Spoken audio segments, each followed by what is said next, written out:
Hey everybody, my name's Chris Coverness. My friends call me Kubby. And today I've been hanging out with this man, Carlos Gill, and we've been hitting the streets of London because we're here for Snap Happen, the world's first Snapchat conference and award show. And we've been back and forth on social media for a long time, me and Carlos, and now we finally got to meet, which is awesome, so thank you for that. And we just came back from the barbershop, got ourselves a nice fade, a nice shave. Fresh haircut. We're feeling pretty fantastic.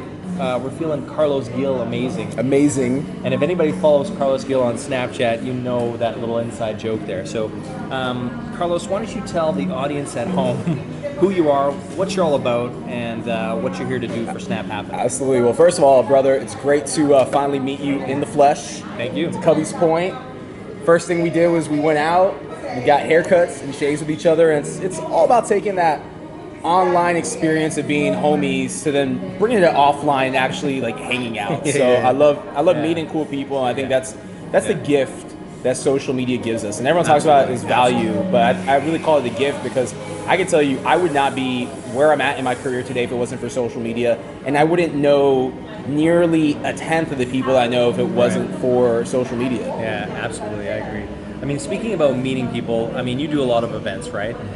What's been your take on how has the transition sort of like in real life or sort of online, digital social media to real life? Like what do you think is great about that? What are the benefits of that? What are the drawbacks of that? Maybe there's some of that you can talk about that you can share with the audience. I think one of the coolest things is, first of all, being able to have a true social network that expands beyond online. So there's only so much of doing this on a cell phone, and there's only so much that through Twitter chats and even Snapchat that you're going to be able to accomplish. Right. Ultimately, you have to go outside of social media to really get to know the world and explore. And one of the coolest things that's happened with me over these last 3 or 4 years, really hitting the game hard from I'm in town, I'm going to meet up with people from that standpoint, because I've been doing social now for almost 10 years. But I've really made the last 3 or 4 almost like a roadshow focus, where when I go into a different city for a speaking engagement, or even if I'm in town on vacation with my family, which I know a lot of people frown upon this because they say, separation of church and state. When you're with your family, you should be with your family, you shouldn't be doing the whole business or social media thing. But let's face it, we're always on. Yeah. And I think part of always being on is when you are in a city, in a market, and you want to connect with someone, it's perfectly okay to say, hey, honey, I'm going to go break away and have coffee with a buddy of mine, Chris, and we're going to meet up really early at 8 a.m. at Starbucks while you and the kids are still in bed sleeping. There's nothing wrong with that. I think it's also the way relationships are built. I mean, you can build a lot of great relationships online, but I really urge people to do the in real life thing as well. And I think one of the things, we're here for Snap Happen, which is a Snapchat event, and I think that Snapchat, more than any other platform thus far, has been really good at building more personal relationships. Like, I spent a lot of years on Twitter, I know you have as well, and it's interesting to see that I've seen those audiences come from Twitter to Snapchat and how the relationship is deepened. Like, so much so that it actually made in real life easier. Like, it was maybe a little bit harder to go and, well, maybe that's just from my perspective, but say, doing some tweets back and forth to, okay, let's meet for coffee or let's do this. Whereas Snapchat, I think all the people that I've met, that I've interacted with on Snapchat, when we got into real life, it was like, we've been friends for years. Exactly. It was like, it wasn't any nervousness, it was just like, slid right into... Yeah, like we saw each other and we gave each other a hug today. It was just like a full... Sammy, link that up. It was a full bro hug that we gave each other, and maybe we don't want that out there. That was it was a little too much, wasn't it? I don't know. We'll find out. No, but I think you're spot on from that standpoint, because where Snapchat is unique from other platforms, I think we can agree with this, is that it really shows you the human side of someone. And I think on social media nowadays, there is such a degree of masking reality, so to speak. Right. And where I'm going with this is, you look at a platform like Facebook, where people's lives on Facebook are either really amazing or they're really bad. There's never an in-between. Like, there's never a... Mine is pretty in-between. Like, there's never a, I'm having a nice meal right now with my family at Chili's. It's always, I'm at Ruth Chris having this bomb steak right now. Yeah, of course. I'm just throwing that out there. Facebook, I feel, has just become much more, manicured content, if you will. Whereas Twitter, it's like open, it's friendly, but you're talking on a medium primarily that's text-based communication. Now it's getting much better. Whereas Snapchat, though, goes completely to the side of the majority of content created and consumed is video. Right. So when you actually see someone on your phone in the flesh, you can see their mannerisms, you can hear their voice, you can see how they really look. Whereas Twitter, I don't think gives you that. And I tell you, one of the things where I saw a lot of success early on with my own personal brand with Snapchat is for years, like you, I went hard on Twitter. And all I was just a profile photo. No one knew what my voice sounded like unless you saw me speak. And I know this sounds like kind of weird and silly at the same time. Yeah, but it was like that. But knowing how someone sounds and being able to know the flow of how they speak and be able to see like the enthusiasm, the passion that they carry. Yeah, but people want to connect with emotion. Like, that's the thing. Like, text, the written word, of course, has emotive qualities. Like, I'm not going to discount that, but I think that you get so much more emotion and context when you go to video, when you go to even sound. Like, you know, Snapchat's got great features for just sending a quick voice message, and I think that's ultimately like super powerful for actually connecting with somebody and connecting with brands. I mean, you and I are sort of like in that game. You know, we're working with brands, we're trying to get them to do social media better or different or whatever it is, and I think that's one of the main key learnings is like, okay, you want to, a lot of brands that talk about relationships, but are they actually doing that? No. I think there's a lot of talk about relationships, but when it comes to action, they're lacking. And you know, I very quickly say no, but I'm going to throw a couple things out at you. I'm going to just spitfire it. One, having a good customer service presence on social media is not relationship building. That's just part of the course now. For those of you watching out there, they're probably saying this guy's full of shit. If I can say that, sorry, Sammy, you can edit that part out. Shit. But where I'm going with this is, that's reactionary, okay? Right. So someone tweets at your brand, they had a really bad experience, and you want to be there right away to say, I'm so sorry about that, because you're thinking about your brand's perception and your brand's image. That's not building a relationship with your customers. That's just being reactionary. Being proactive, on the other hand, is actually knowing what your customers think, how they purchase, what their behavior is, because you do one thing which a lot of brands fail to do, which is listen. The greatest competitive advantage that social media gives brands is the ability to listen. And brands don't listen. The second part to this, and I use this in all my presentations, and you'll see it at Snap happen tomorrow, is DJ Khaled. DJ Khaled has done the one thing that most Fortune 500 brands in the year 2016 do not know how to do. And what's that? Tell me. And that is build community. Right. Yeah. He So, definitely has that. He's DJ built a Khaled, tribe. Serious tribe. what was once a probably C-list, borderline C, D-list celebrity, a hip-hop DJ in Miami, gets over 3 million views per snap. Yeah, that's pretty impressive. And let's break down how he does it. Yeah. Because everyone says, oh, well, he's snapping stupid shit, he's on a jet ski, he's doing this, that, Major Keys getting haircuts. Hey, guess what? That resonates with somebody. A lot of people. Which starts with the number one principle of social media marketing, which is, who's your audience? Who are you trying to reach out to? DJ Khaled knows that really well. He knows it super well. And then create content for that community. Yeah. And again, it's building that community aspect that keeps people coming back. Most brands still have not figured this out because they think, well, if we're P&G and we put Colgate on Twitter, we know that millions of people worldwide buy Colgate. Well, that doesn't mean that millions of people worldwide want to now opt in to Colgate's Twitter account. No. For what? What's the value there? Right. And how is that going to benefit the end consumer?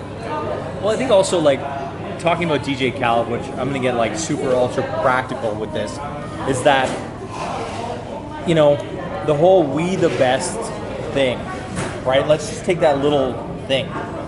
That has really been a springboard for everything, right? So if you look at that from a tactical standpoint, his whole brand name, like that alone, we the best.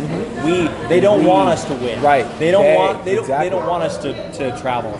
You played yourself. Like all of that, he's speaking and he's gathering these people together and he's giving them a culture. So now he's like giving them words. Yes. And he's giving them meaning and he's giving them context that says, I'm in the tribe together with you because I know what this means. He's embracing the power of community, which is, again, It's sad to say, but it's the truth. DJ Khaled has cracked the code of social media marketing, and he's doing what most Fortune 500 brands in the year 2016 cannot do. And I put it like this. They haven't created the culture, maybe. Every brand out there can be DJ Khaled. Yeah. Think about that. Yeah. Every brand out there has an audience that's buying their products, or they have an audience that they're trying to reach. Yeah. Every brand out there can be DJ Khaled. And I don't mean go jet ski now in Biscayne Bay, Miami, but what I mean is actually be human and be relevant. Yeah. And make people want to give a shit about the content you're putting out. You know what's a funny thing? I have to thought about this. What if you just had a spoof account? Like, what if your brand was like Dollar Shave Club? Right. Right? Like, let's just take them for an example, because they do some weird stuff. What if all they did is say, we're going to recreate everything DJ Khaled does, but put our spin on it?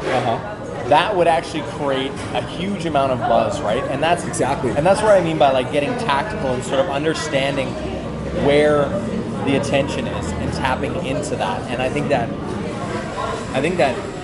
brands should be able to beat DJ Khaled or do better than him because they have the money and they have the resources. But what they lack is maybe they lack a feeling of or an emotion towards their community. Maybe they lack this idea that we could create a community so that they don't. Maybe they lack this idea that why would anybody be interested in this? Maybe they think we're a product. Why would anybody drive around us? And I think you have to find the entrances into that. And that's like DJ Khaled. He hasn't found. It's not like there's no tribe around. Like he's found the entrances into it, which is the We the Best, with his little things that he does that are unique to him. He sells product though through Snapchat. Yeah, absolutely. But he's found these entrances in, and I think that's where brands have to look at their sort of product and say, okay, for example, if I'm Starbucks, right? Like they have a big community of coffee drinkers, right? But they've done a really good job of finding out how do we actually speak to these people. PSL is a good example. We're drinking some pumpkin spice lattes. This has become a culture in itself. Well, the cup, but I'm saying like PSL. We know that PSL is going to come out.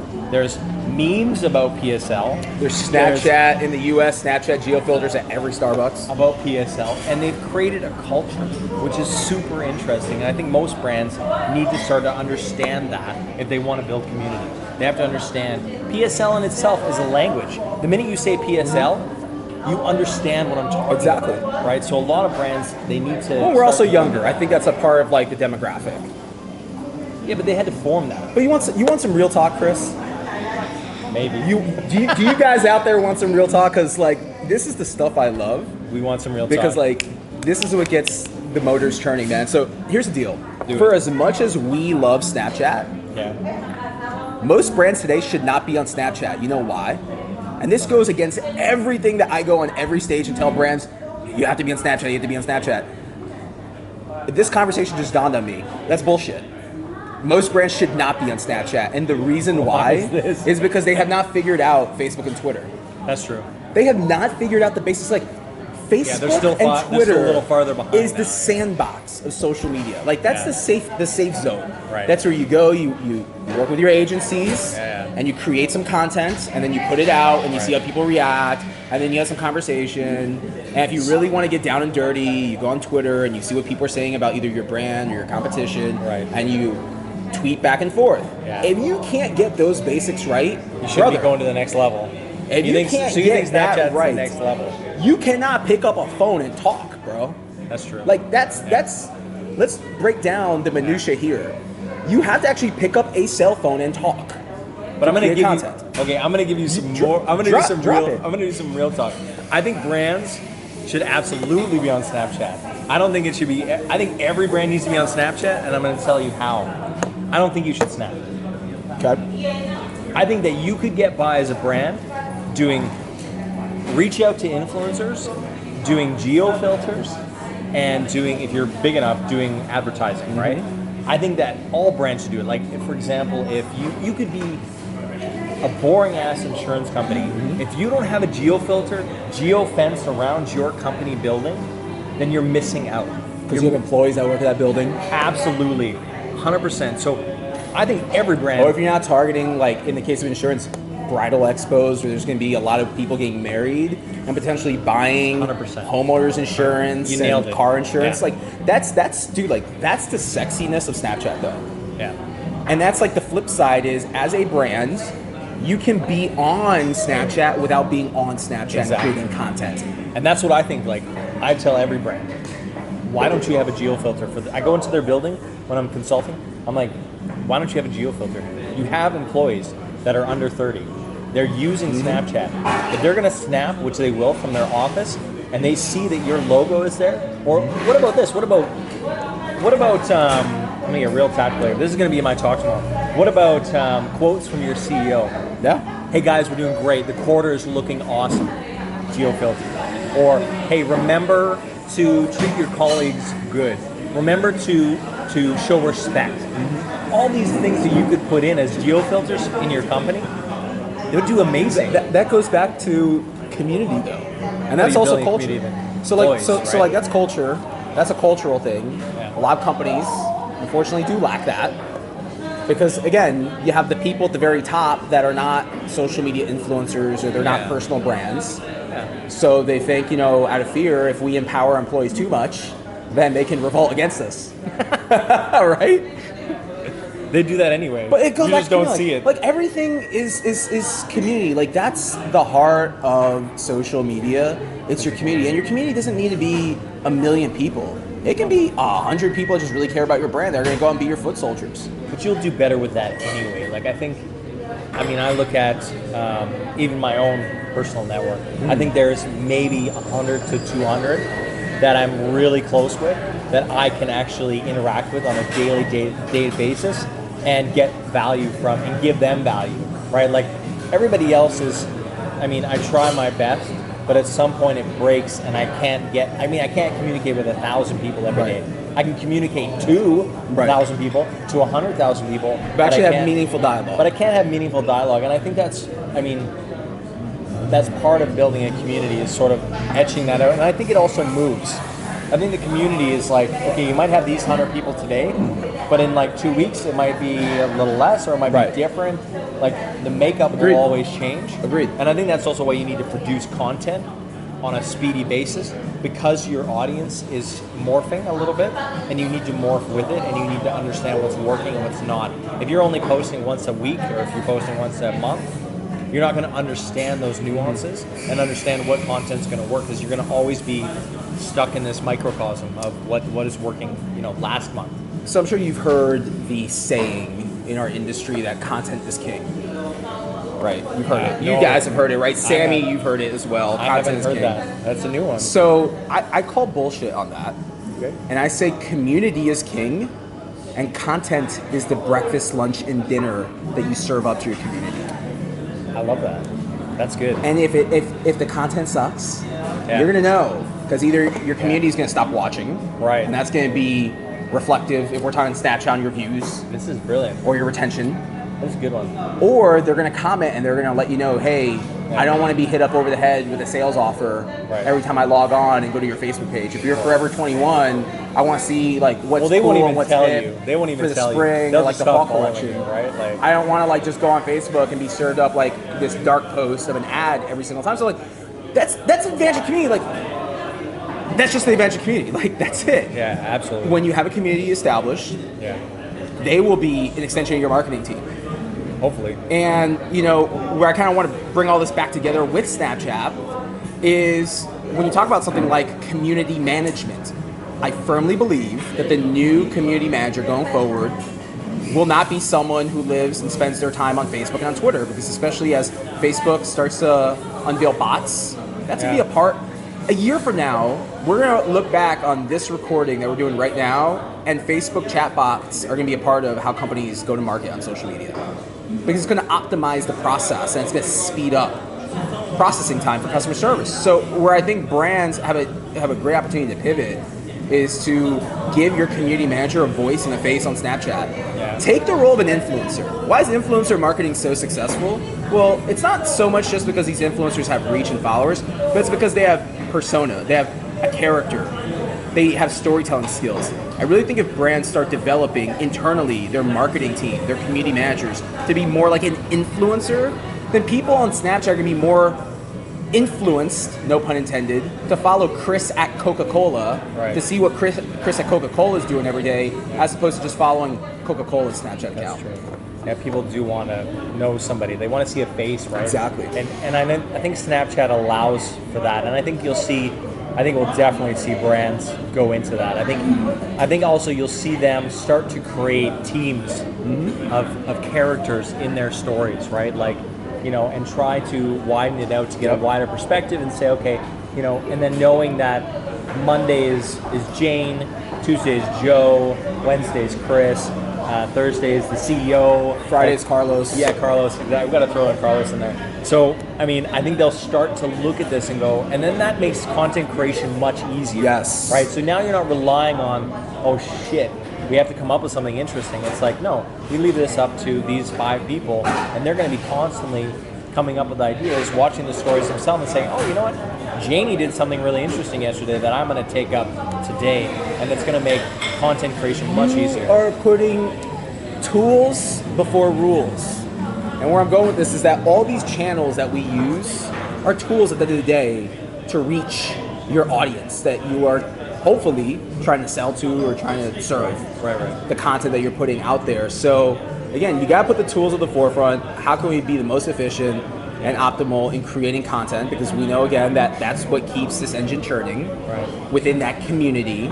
And if you empower, to what you're saying, your employees, and you go outside of marketing and you start focusing on, we can't do an influencer campaign every single day or every single week, and you build your own influencers internally, that's going to be what's going to get your company on the cover of Adweek or Ad Age or Mashable and start to get recognized. But not only that, I also think, I advise, I'm going to talk a lot about this tomorrow, but I think one of the things that I'm really scared about for brands, I really have a feeling of I'm worried for you guys, is because they haven't been able to move with the times. Correct. Like you said, they're still trying to figure out Twitter and Facebook, and we've had both platforms for nearly 10 years, and they're still trying to figure this out. And so why would they move up to the big leagues? And I worry about these brands because it has an effect on their company from a who's interested in working for them. So from a cultural or an HR perspective. And I see a lot of brands not being able to attract young talent. Correct. Because they haven't done these things properly. They looked at it as a marketing channel. They looked at it as, that's something for marketing, that's something for maybe sales. We can maybe get sales in there. But they haven't looked at it from a, in my opinion, technology is culture. Right. This thing here is culture. Right, it's become a part of who we are. You look around here in this coffee shop, you see everybody's on their device, right? And companies haven't realized that. They saw the atomic bomb come, and they just said, "Oh no, we didn't see that. This didn't change the world." And what ends up happening is that now they're missing the boat big time in terms of who wants to be partnered with them. Correct. Who wants to work with them. Who wants to work for them. And I think you'll see a lot of companies go down fast. Change is inevitable, and it's the hardest thing for professionals and for organizations just in general to go through. And this is not a knock or a rib on any particular company out there, but when you look at the demographics of who's at the top of the food chain in most corporations, they're not millennials. They're definitely not Gen Z. No. And I think millennials and Gen Z are often, and still to this day, overlooked. Yeah. And we were having this conversation off camera. In my household, my kids spend the money that I make. The share of wallet goes to my kids. They're 10 and 7, and to my wife also. And they're Gen Zers. Right. And why? Because they're consuming content on YouTube. Yeah. And they're like, hey dad, hey mom, I want to go to this concert, I want to buy this, I want to buy that. It's always I want this that they heard of or saw through that YouTube vlog.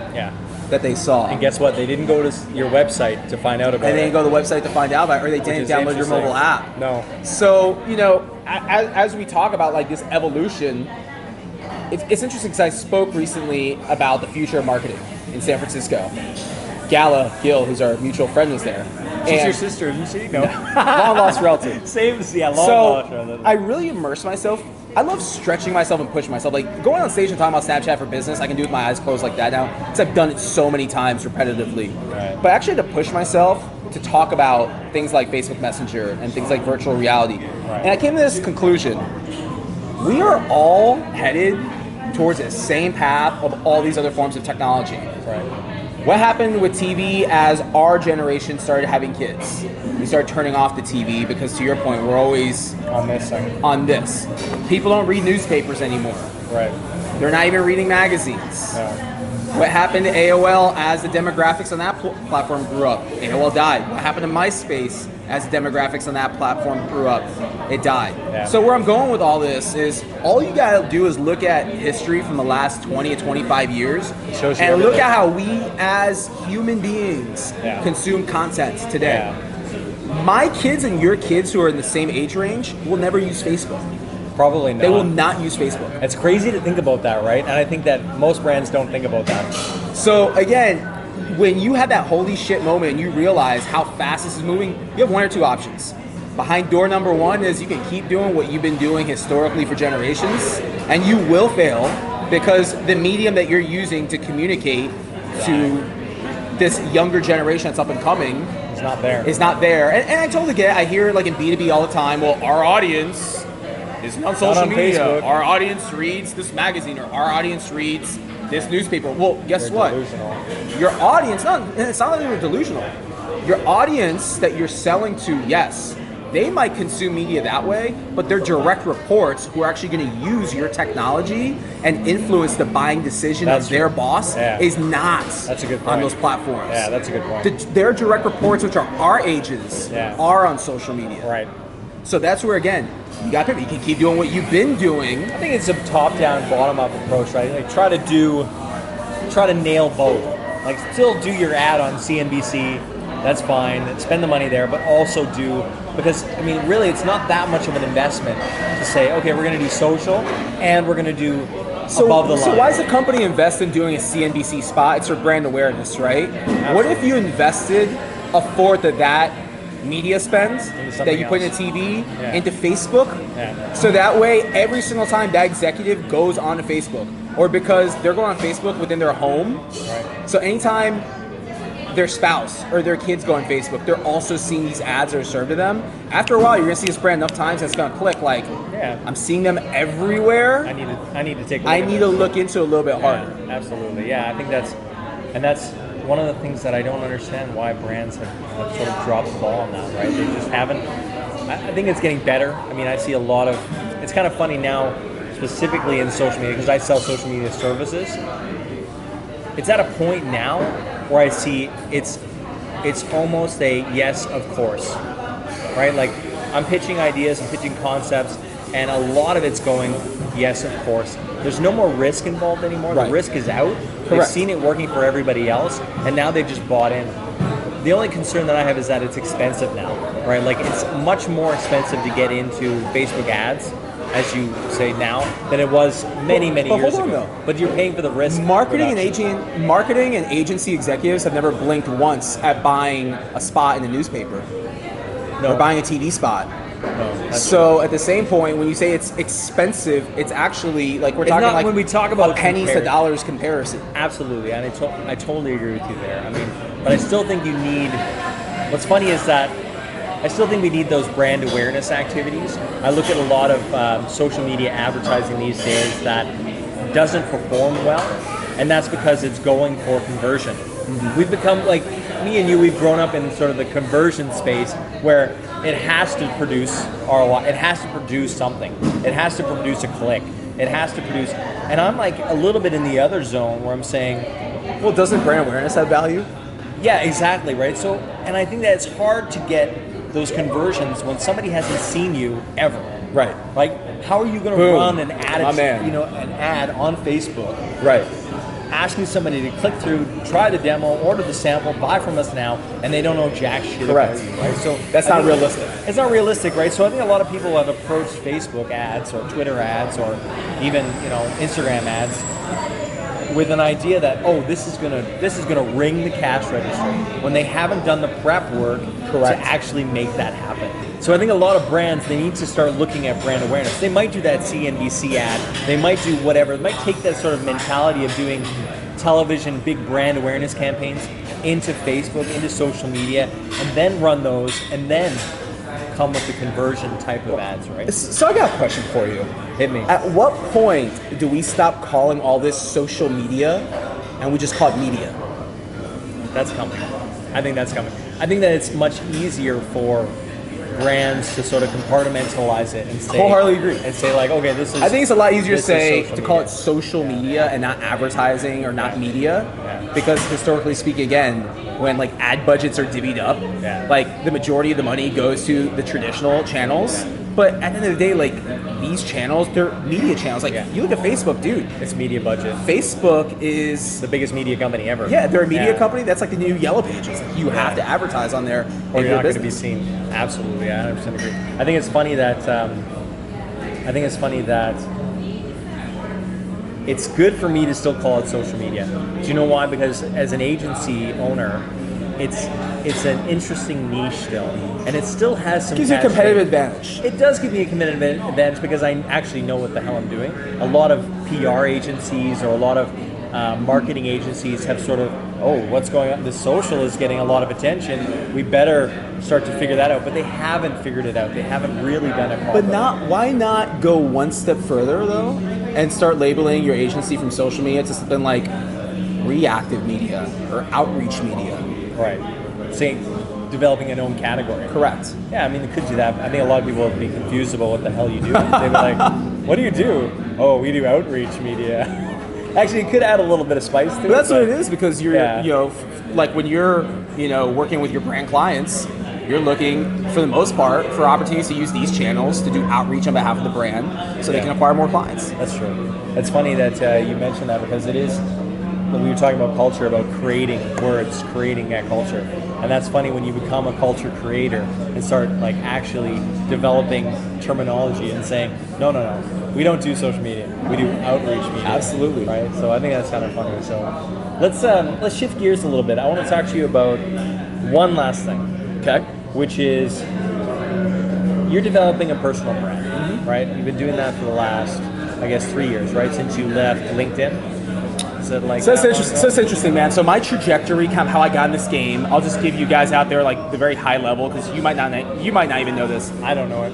Back in 2008, I used to work in banking. So I started my career in banking, and 2008, when the economy took a tumble for the worst in the United States, I was working with AIG at the time, one of the largest banks. Yeah. And I was laid off, and I was 25. My wife was 8 months pregnant with our daughter, and I turned to LinkedIn the day that I lost my job, and I vowed two things. One, I will never again work in a bank or a financial institution, and two, I will never allow myself to get fired or laid off or lose a job without having a fallback plan. Okay. And I saw social media for what it was back then. It still is the same thing. An opportunity for me to dust myself off, rebrand myself, start networking. Right. And the key word was rebrand. I didn't want to be a banker anymore, so I had to figure out what was I going to do. Well, I've always had a servant mindset of giving to others. Right. And I just started using LinkedIn, man, to start networking. I became inspired by the fact that hundreds of thousands, millions of people were losing their jobs in the United States. So I started an online job board. Yeah. And the first 3 or 4 years I was on social media, it was all about leveraging and building my startup's brand.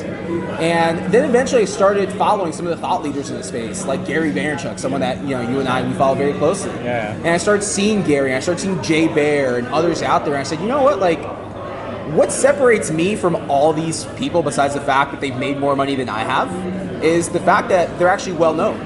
Right. And there's a benefit to having a personal brand, because as we look to grow and scale our businesses or grow in our careers, that's going to be what a key differentiator becomes. And I know for me it has throughout my career just in brand marketing.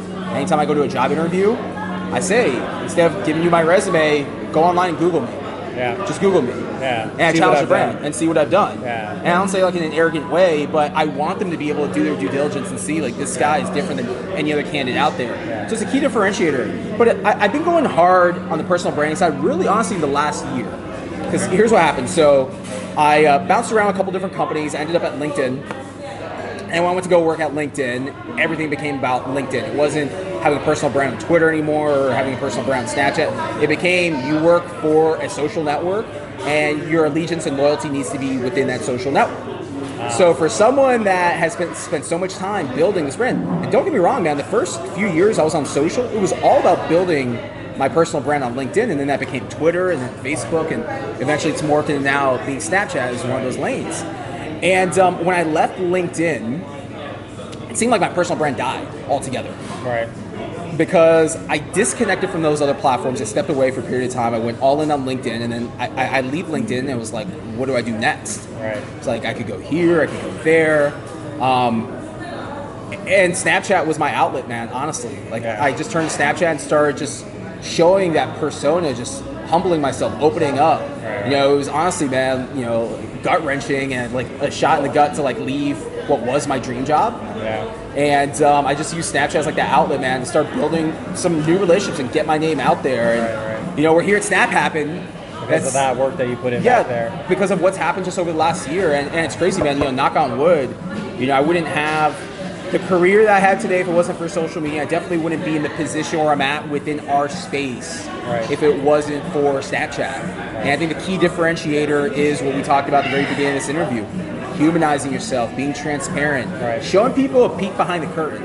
Like, none of us are perfect. I don't know everything. And I'm not afraid when I'm having a bad day to go on Snapchat and say, hey, this is going on. And, you know, I just want to let you guys know about it. I want to speak to the universe. I call it the Snapchat fam. I want to let the Snapchat fam know this is what's happening. And, you know, I found that balance, man, of like good support system in there. You've got people that really care. You got a really good community. Yeah. And, you know, we talked about this off camera. The halo effect on that has been people find out about me on Snapchat, and then they go to Twitter and look me up, and then it's a new Twitter follower, and someone that likes the content I'm putting there and becomes a Facebook friend. And yeah, absolutely. I think every network has a halo effect, right? Where you can actually, and I think that's the best content creators are doing that. They're saying, you know, their content, they're not just doing Twitter, they're not just doing LinkedIn, they're not just doing Facebook. They're doing everything and sort of pulling the pieces in and saying, okay, go check out my YouTube, go check out this Snapchat story, go check out this. Because ultimately it's like, it's hard to catch everybody everywhere, and you might only interest that one person for your Twitter content. Or you might have something that one day that's really interesting for Twitter, but not necessarily for Snapchat, right? So I think it's really good tactically to be able to do all that spectrum. Because, I mean, a lot of people do that. Yeah. A lot of people are on Snapchat, Instagram, Facebook, Twitter, and they'll jump between those. They're not just exclusive, right? You know, personal brand is something that comes up a lot. I get asked this because people have seen my trajectory and they see I'm out there, I'm speaking at events, I have a corporate job also. So obviously people want to know, like, what's the secret to success? And key differentiator is a term that I use a lot in business. What is your key differentiator? Essentially, what sets you apart from others out there? So I consider the fact that I've not only owned a startup, but I've also worked on the brand level marketing, specifically in social media. That's a gift I can give to others. Right. If I can use social media as a vehicle to teach others, maybe not to make the mistakes I've made throughout my career, maybe help point them in a different direction because I've immersed myself in this. I've studied this game for almost 10 years. So I've used that as my key differentiator on Snapchat. And, you know, that's how I've built that personal brand step. You know, I joke about this all the time. I suck at drawing. I'm not a content creator. I'm not a storyteller. And that's fine. The lane that I run in is I use Snapchat as a vehicle to teach others how to refine and improve their game. Yeah, absolutely. One last question. Short and sweet. What's next for Carlos Gill? Oh, man, I don't know if I can answer that on camera. Oh, it's secret. Okay, we'll leave it as secret. You're just going to have to watch and follow him on Snapchat. Sky's the limit, man. Yeah, the sky is the limit, honestly, for everybody. So you're just going to have to follow along on Snapchat, Twitter, Facebook, Instagram. Everywhere. You can find me everywhere. Everywhere. Find Carlos Gill. I'll put his Snap codes up, or Snap code. I'll put his links up, everything in the description. So you can go check him out. Thank you, man, so much. It's been Thank you, brother. Yeah, it's been a great meeting you. And likewise. We'll hopefully be having some more fun over the next few days, right? Got it. Okay. See you guys. Peace.